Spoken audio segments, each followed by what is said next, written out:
నమస్తే, నేను ప్రశాంత్. మన భారతీయులకి సంబంధించి కొన్ని వేల కోట్లు బ్యాంకుల్లో అయితే ఉన్నాయని చెప్పేసి అయితే వినిపిస్తూ ఉంది. ఎన్ని వేల కోట్లు ఉన్నాయి, అవి ఏం చేయబోతున్నారు, ప్రజలకి పంచబోతుందా కేంద్రం అనేదైతే తెలుసుకుందాం. దీని గురించి అయితే మాట్లాడేందుకు ప్రస్తుతం మనతో పాటు సీనియర్ జర్నలిస్ట్ సిఎస్ రావు గారు ఉన్నారు. నమస్తే అండి. సార్, దాదాపు కొన్ని వేల కోట్లు బ్యాంకుల్లో ఉన్నాయని చెప్పేసి వినిపిస్తుంది. దాదాపు అంటే ఎన్ని వేల కోట్లు ఉన్నాయి, అవేం చేయబోతుంది కేంద్రం? ఇప్పుడు భారతీయుల సంపద బ్యాంకుల్లో లేదంటే విదేశాలకు దాటిపోయినటువంటి అమౌంట్ లేదంటే బ్లాక్ రూపంలో కుబేరులు దాచుకున్నాయి ఇవి ఉన్నాయి భారతీయ సంపద.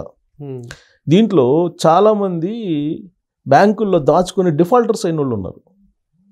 డిఫాల్టర్స్ అయిన వాళ్ళు 67,000 కోట్ల రూపాయలు బ్యాంకుల్లో మూలిగిపోతున్నాయి. అవి మీరు తీసుకోండి మీ డబ్బులు అని చెప్పినా కానీ ముందుకు రావట్లా.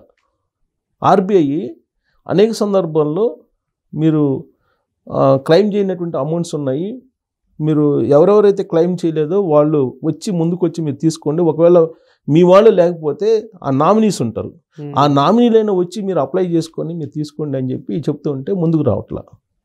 అందుకని కేంద్ర ప్రభుత్వం ఏం చేస్తుందంటే గ్రామీణ ప్రాంతాలు, పట్టణ ప్రాంతాల్లో విస్తృతమైనటువంటి ప్రచారం చేయాలని చెప్పేసి మీడియాకి ఒక బాధ్యతను అప్పచెప్పింది.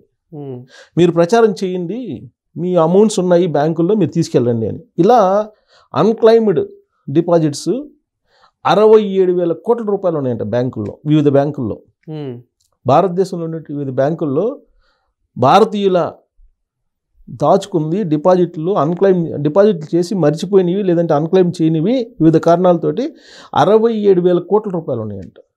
ఈ 67,000 కోట్ల రూపాయలు మేము ఇవ్వడానికి సిద్ధంగా ఉన్నాము, మీరు ఎవరెవరో మీరు క్లెయిమ్ చేసుకోండి, మీరు మీ అమౌంటో లేదంటే మీ వాళ్ళ అమౌంటో తేల్చుకొని మీరు అప్లై చేసుకోండి అని చెప్తుంది. లేదంటే మేము సీనియర్ సిటిజన్స్కి సంబంధించిన సంక్షేమ నిధికి తరలిస్తాం మేము అని చెప్పి ఫైనల్గా చెప్పింది కేంద్ర ప్రభుత్వం.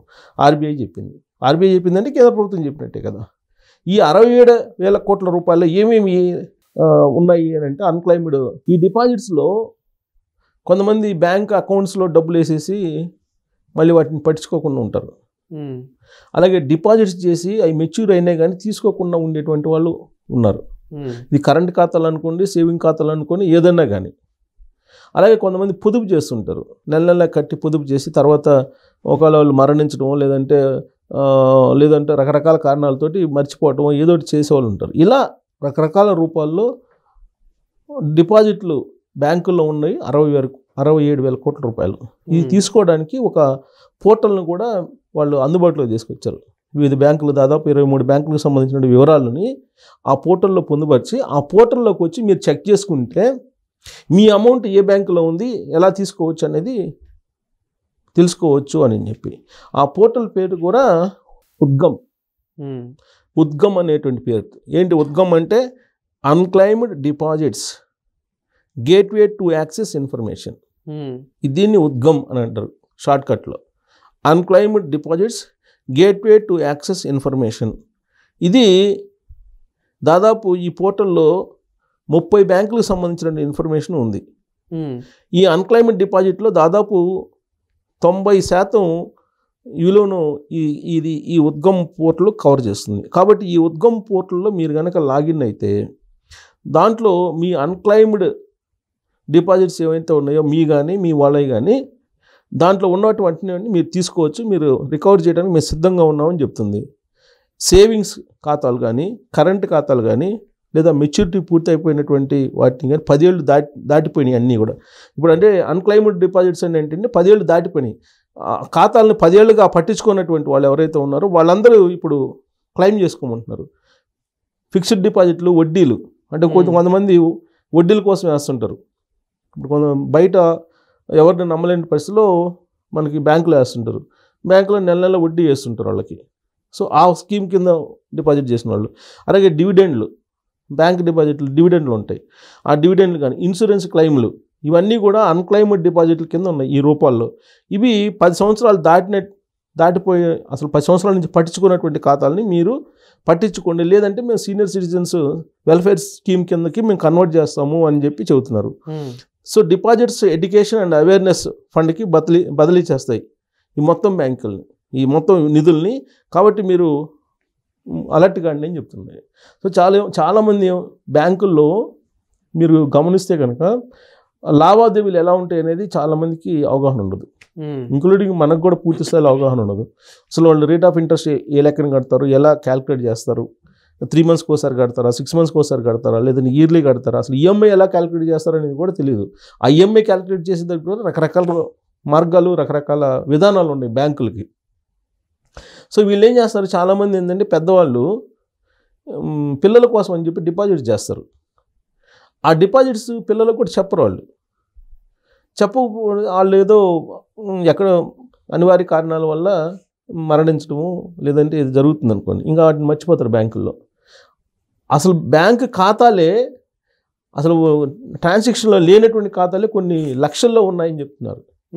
ఆ ట్రాన్సాక్షన్ లేనటువంటి ఖాతాల్లో కనీసం 2,000, 3,000, 10,000, 20,000 ఇలా ఉంటాయి డబ్బులు, ఎంతకంత ఉంటాయి. అలా ఉన్నటువంటి డబ్బులే దాదాపు 3 లక్షల కోట్ల రూపాయలు పైగా ఉన్నాయని చెప్పి అంటున్నారు. అలా ఉన్నాయి. ఇది డిపాజిట్ల రూపంలో ఉండేవి. ఇవంటే ఇప్పుడు అన్క్లైమ్డ్ డిపాజిట్స్, ఇది డిపాజిట్ చేసుకునే ఇవన్నీ కూడా. అలా కాకుండా అసలు బ్యాంక్ ఖాతాలు ఇప్పుడు కొంతమంది ఏం చేస్తారంటే 4-5 బ్యాంకుల్లో అకౌంట్స్ ఓపెన్ చేస్తారు. ఇప్పుడు మారినటువంటి పరిస్థితుల్లో ఆధార్ కార్డు లింక్ చేయమంటున్నారు, ఫోన్ లింక్ చేయమంటున్నారు. సో ఎన్ని ఖాతాలు ఉన్నా కానీ మీకు అది ఐడెంటిఫై చేస్తారు. ప్లస్ ఒక బ్యాంకులో ఒక ఖాతా ఓపెన్ చేస్తే రెండో బ్రాంచ్లో ఓపెన్ కాదు. ఇప్పుడు సపోజ్ ఎస్బీఐ ఉందనుకోండి, ఎస్బీఐలో హైదరాబాద్ బ్రాంచ్లో ఒక ఖాతా, మెదక్లో ఇంకొక ఖాతా ఓపెన్ చేసేటువంటి వాళ్ళు ఉన్నారు ఇంతకుముందు. ఇప్పుడు అలా లేదు కాబట్టి ఒక ఖాతాను వదిలిపెట్టేస్తున్నారు. ఆ ఖాతాలో ఉన్న డబ్బులు తీసుకోవట్లేదు పూర్తి స్థాయిలో. ఎందుకు తీసుకోవట్లేదు అంటే, సపోజ్ మీ అకౌంట్లో డబ్బులు క్లోజ్ చేయాలి, మీ అకౌంట్ క్లోజ్ చేయాలంటే అకౌంట్ని ఓపెన్ చేసేదానికన్నా కూడా పెద్ద ప్రాసెస్ ఉంది దాంట్లో.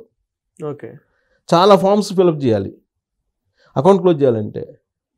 అలాగే ఎవరైనా పెద్దలు ఉంటారనుకోండి, చనిపోయిన వాళ్ళవి నామినీలు ఓపెన్ చేయాలంటే కనుక అది ఆర్బీఐకి పోయి రావాలి పర్మిషన్కి, 15 రోజులు పడుతుంది. అంటే లెందీ ప్రాసెస్ ఉంది. ఈ లెందీ ప్రాసెస్ కారణంగా అది వదిలిపెట్టేస్తారు చాలామంది. 1,000-2,000 రూపాయలు ఉన్నాయనుకోండి, దానికోసం బ్యాంకుకి వెళ్ళి తిరిగి ఈ ఖర్చులన్నీ ఎందుకని వదిలిపెట్టేస్తారు. అలా వదిలిపెట్టినవి కొన్ని లక్షల కోట్ల రూపాయలు ఉన్నాయని చెప్పి అంటున్నారు.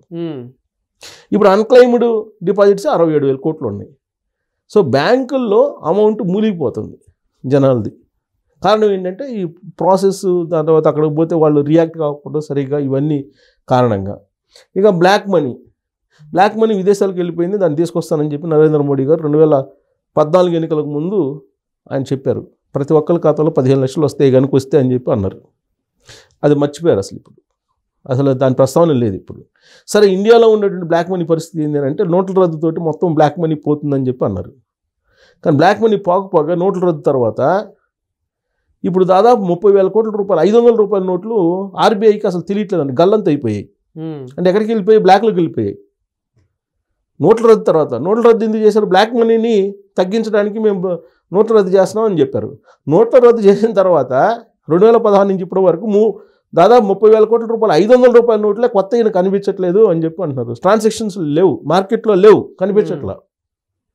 దీన్ని ఈ మధ్యకాలంలోనే ట్రేస్ అవుట్ చేశారు. మరి ఇప్పుడు మళ్ళీ నోట్ల రద్దు పెట్టాలిగా. మళ్ళీ నోట్ల రద్దు పెట్టకపోతే ఆ 30,000 కోట్ల రూపాయలు ఎక్కడి నుంచి వస్తే మార్కెట్లోకి రావాలి కదా. సో కాబట్టి అనేక రకాల ప్రయత్నాలు చేస్తున్నప్పటికీ జనాల డబ్బు అయితే మాత్రం మళ్ళీ తిరిగి రావట్లేదు. బ్లాక్ మనీ 15 లక్షల రూపాయలు వస్తే ప్రతి అకౌంట్లోకి అన్నాడు, అది అయిపోయింది. నరేంద్ర మోడీ గారు అన్నది దాన్ని మర్చిపోయారు, జనాలను మరిపించేశారు. ఆ తర్వాత బ్లాక్ మనీని లేకుండా చేస్తాను భారతదేశంలో అన్నారు. బ్లాక్ మనీ ఇంకా పోగుపడుతుంది ఎక్కువగా. ఇప్పుడు బ్యాంకుల్లో ట్రాన్స్పరెన్సీ లోపించిన కారణంగా లక్షల కోట్ల రూపాయలు అక్కడ మూలుగుతున్నాయి. ఇప్పుడు ఉద్గమ్ అనేటువంటి పోర్టల్లో లాగిన్ కమ్మంటున్నారు. ఎంతమంది గ్రామీణ ప్రాంతాల్లో వాళ్ళు, ఎంతమంది పట్టణ ప్రాంతాల్లో వాళ్ళు లాగిన్ కాగలరు? ఈవెన్ సిటీలో ఉండేటువంటి వాళ్ళు మనం అయినా సరే బ్యాంకుకి 2-3 సార్లు తిరగగలమా? లేదు. మన బ్యాంకుకి పోయి రావాలంటే ఎంత టైం పడుతుంది, అక్కడ వాళ్ళ ప్రాసెస్ అంతా చేయాలంటే ఎంత టైం పడుతుంది. ఇది అందుకే ఇప్పుడు వాళ్ళు ఏమంటారు, ఫైనల్గా ఇప్పుడు చెప్పారు, దాదాపు 3-4 సంవత్సరాలు చెప్తున్నారు. ఇది లాస్ట్కి ఏం చెప్తున్నారు, ఇప్పుడు మేము వెల్ఫేర్ స్కీమ్ కింద సీనియర్ సిటిజన్స్ వెల్ఫేర్ స్కీమ్ కింద దీన్ని మార్చేస్తాం, కన్వర్ట్ చేసుకుంటే ఈ అమౌంట్ మొత్తం అని చెప్తున్నారు. అంటే ఇలా చేసే ఆప్షన్ ఏం లేదా? అంటే నేను రీసెంట్గా ఒకసారి బ్యాంకులో అయితే వర్క్ చేశాను కాబట్టి వాళ్ళ ఏ చిన్న డీటెయిల్ ఉన్నా కానీ మనం సిస్టంలో అంటే ఒక సైట్ అనేది ఉంటుంది, ఆ సైట్లో ఎంటర్ చేస్తే వాళ్ళకి ఇంకా ఎన్ని అకౌంట్స్ ఉన్నాయి, ఎన్ని అకౌంట్స్ యాక్టివ్ ఉన్నాయి అనేది ఈజీగా తెలుస్తుంది. సో ఈ అకౌంట్ అయితే యాక్టివ్ ఉంది, ఒకసారి వాళ్ళకు కాల్ చేసి కానీ వాళ్ళకి ఇంటిమేషన్ చేయడం కానీ ఇలా చేసి ఇందులోకి మీ ఇంత అమౌంట్ ఉంది, బ్లాక్ అయిన అమౌంట్ ఇంత ఉంది, మరి ఈ అమౌంట్ మీకు ఇందులో యాడ్ చేయాలా అని అడిగి యాడ్ చేయొచ్చు కదా. ఎందుకంటే మీరు అన్నట్టు విలేజ్ లో ఉన్న వాళ్ళకి తెలియదు కదా, సో ఇలా లాగిన్ అవ్వాలి ఏంటి అనేది ప్రాసెస్. సో ఇలా ఇప్పుడు నువ్వు చెప్పిన దాని ప్రకారం ఈ మధ్య కాలంలో వచ్చింది, ఏదో 4-5 సంవత్సరాల నుంచే కదా ఫోన్ ని కనెక్ట్ చేయటం, ఆధార్ని కనెక్ట్ చేయటం అనేది. అంతకుముందు ఇది లేదు. అంటే 10 సంవత్సరాలు, అదే అందుకే చెప్పాడు 10 సంవత్సరాల కాలంగా 10 years నుంచి అన్క్లైమ్డ్ డిపాజిట్స్ అంటున్నాడు. 10 years బిఫోర్ కదా, 10 years నుంచి అని అంటే 10 years బిఫోర్. 10 years బిఫోర్ మీకు ఫోన్ నెంబర్లు ఎన్ని ఎక్కడ ఉన్నాయి, ఫోన్ నెంబర్లు అటాచ్ చేయడం, బ్యాంక్ అకౌంట్లకి ఆధార్ అటాచ్ చేయడం లేదు. సో కాబట్టి వాళ్ళు ట్రేస్ అవుట్ కావట్లేదు. అందుకే ఉద్గమ్ అనేటువంటి పోర్టల్ని పెట్టారు, దాని మీద అవగాహన కల్పించే ప్రయత్నం చేస్తున్నారు. లాస్ట్కి ఏమంటారు, మేము అవగాహన కల్పించే ప్రయత్నం చేసాం, పబ్లిక్ నుంచి రియాక్ట్ రావట్లేదు, కాబట్టి ఈ 67,000 కోట్లని మేము మా స్కీమ్స్ కింద లేదు గవర్నమెంట్ ఖాతాలో వేసుకుంటాం అని చెప్తారు. ఇది జరగబోయేది. Thank you sir. Thank you.